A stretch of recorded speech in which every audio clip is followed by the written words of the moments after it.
Video ini saya buat sebetulnya untuk melanjutkan topik yang sudah kita bahas ya dalam video terakhir saya, yaitu mengenai pentingnya kita memiliki merpati untulan.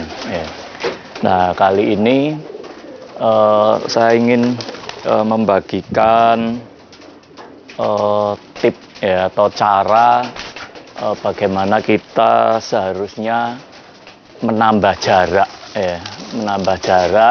merpati-merpati yang baru kita latih ya, terutama merpati muda atau merpati baru ya, yang baru pindah lapak terus kita latih ya. Itu bagaimana sebetulnya seharusnya kita perlakukan ya dalam kita menambah jarak ya, agar meminimalkan resiko merpati itu hilang. Karena perlu kita ketahui ya bahwa dalam bermain merpati tinggian ya, entah itu rumahan ya atau bermain di lapak ya, itu sering sekali merpati hilang ya. Itu pada saat kita menambah jarak ya. Jadi kita tambah jarak, terus merpatinya bingung ya, salah arah dan akhirnya hilang ya. Itu sering sekali terjadi seperti itu. Dan resiko kehilangan ya dalam kita bermain merpati tinggian, entah itu rumahan atau bermain di lapak ya, itu sepengetahuan saya memang resikonya, persentase kehilangannya lebih besar ya dibandingkan mungkin kita bermain merpati kolong ya. Ya ini kalau saya keliru mohon dikoreksi ya, cuman secara logika karena dalam kita bermain merpati tinggian ya, rumahan atau tomprang di lapak ya, itu rata-rata jarak lepasannya ya, polestar yaitu adalah di jarak kurang lebih 5-7 km ya. Sedangkan kalau di kolong kan rata-rata lepasannya 1 kilo ya, kayaknya malah tidak sampai 1 kilo. Dan biasanya kita pada saat bermain kolong itu di lahan yang terbuka ya, seperti di sawah ya, yang biasanya burung pada saat dilepas pun terlihat ya. Nah, sedangkan kalau kita bermain merpati tinggian tomprang ya, baik di lapak atau di rumahan, itu hampir kebanyakan ya, itu kita melatih melewati padatnya rumah penduduk ya. Jadi sedangkan kita kan ketahui ya bahwa rumah-rumah penduduk yang kita lewati ya untuk melatih merpati kita itu biasanya juga ada yang memelihara merpati ya. Walaupun secara tidak sengaja ya, tetapi namanya merpati muda, merpati baru, melihat burung terbang ya di atap itu kadang bisa ikut turun ya. Jadi makanya resiko merpati hilang di merpati tinggian ini menurut saya persentasenya akan lebih tinggi. Nah, makanya saya pada saat ini ingin berbagi tip ya, bagaimana kita bisa meminimalkan resiko kehilangan itu ya. Perilaku apa yang mesti kita terapkan ya dalam merpati kita ya, atau juga bagaimana caranya itu loh ya, supaya merpati itu tidak hilang ya, meminimalkanlah resiko kehilangan itu ya. Ikuti terus ya.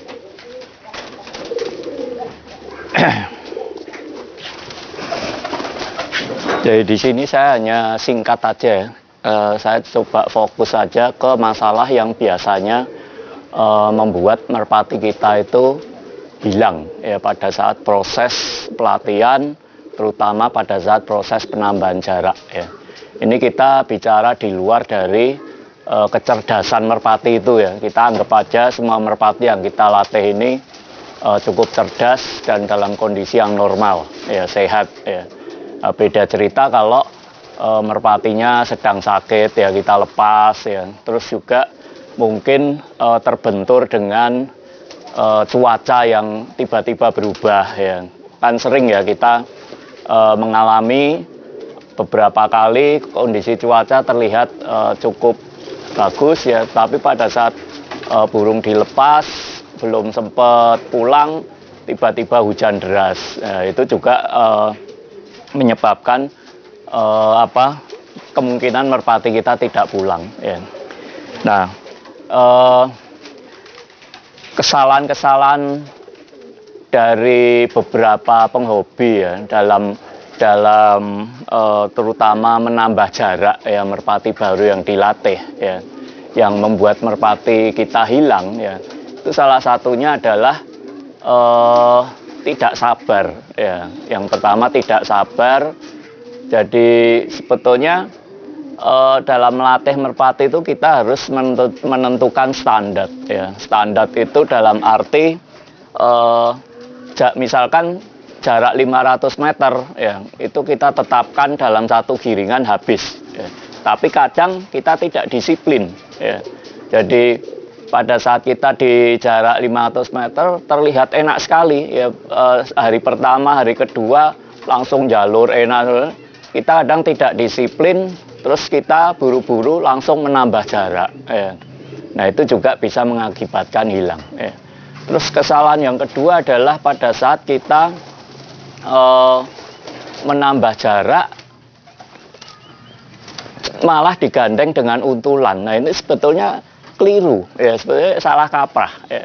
Jadi mungkin beranggapan bahwa karena ini mau saya tambah jarak ya, saya gandengan dengan untulan dengan maksud ya, dengan maksud supaya burung itu bisa ngikut ya, ngikut dengan untulannya. Nah ini menurut saya pribadi itu sebetulnya keliru ya.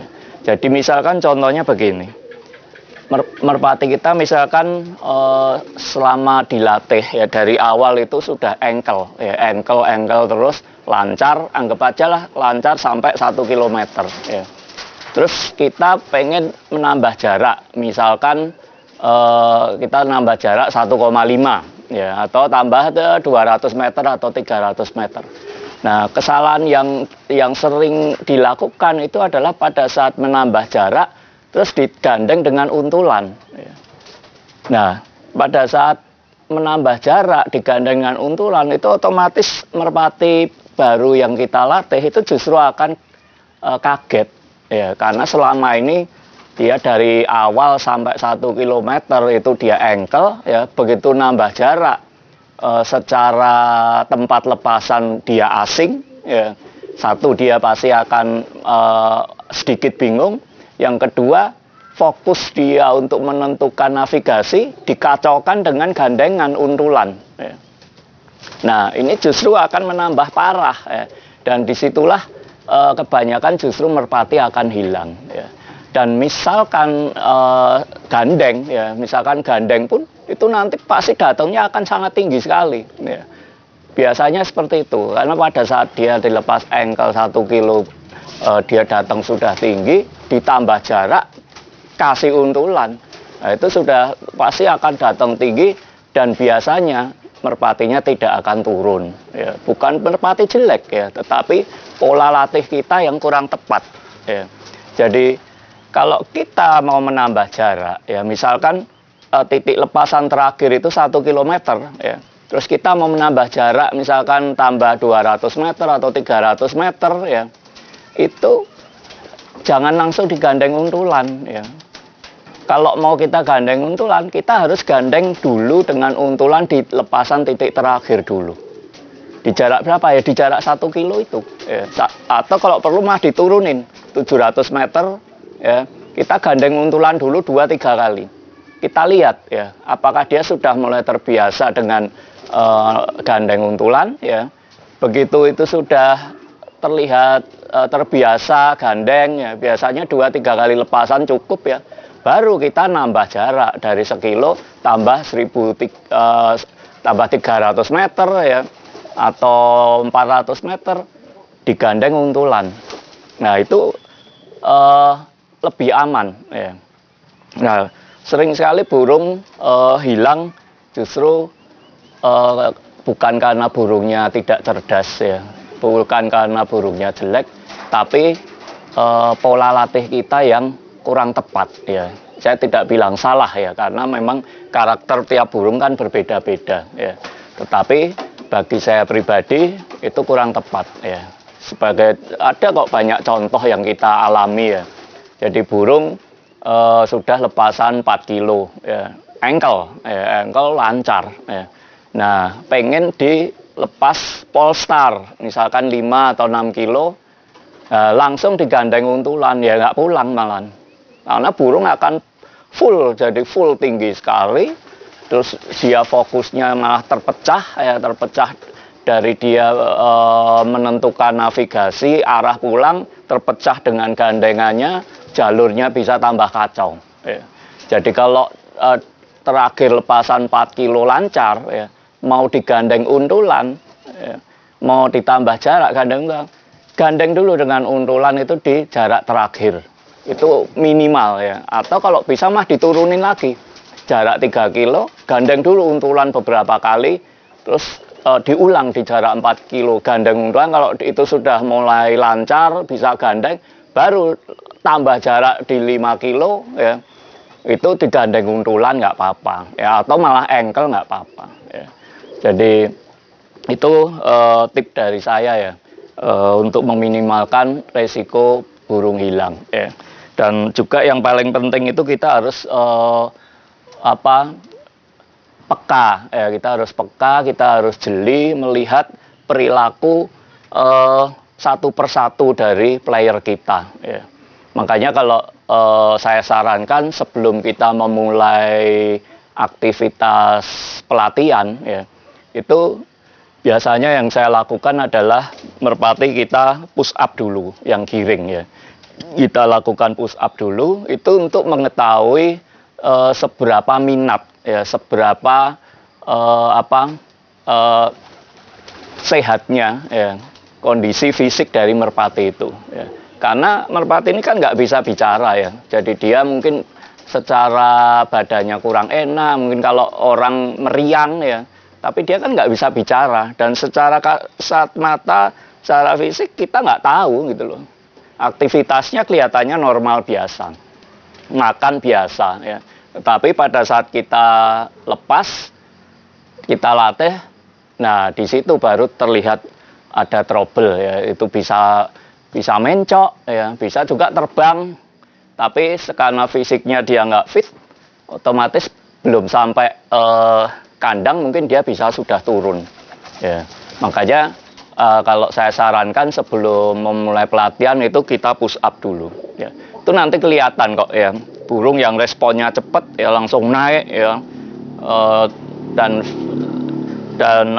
fisiknya sehat ya, itu kelihatan ya. Dan juga kadang kita tidak tahu juga kondisi sayapnya ya.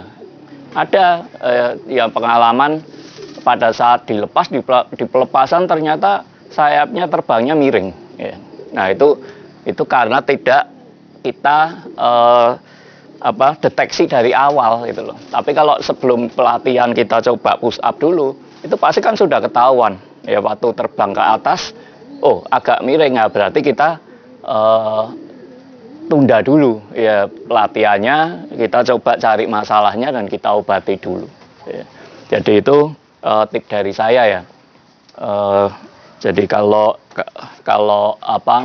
sekiranya bermanfaat ya silahkan ya diikuti. Kalau mungkin ada cara sendiri ya, punya cara lain ya monggo ya, karena ini sifatnya bukan salah benar ya, kita hanya sekedar berbagi pengalaman saja ya. Semoga bermanfaat.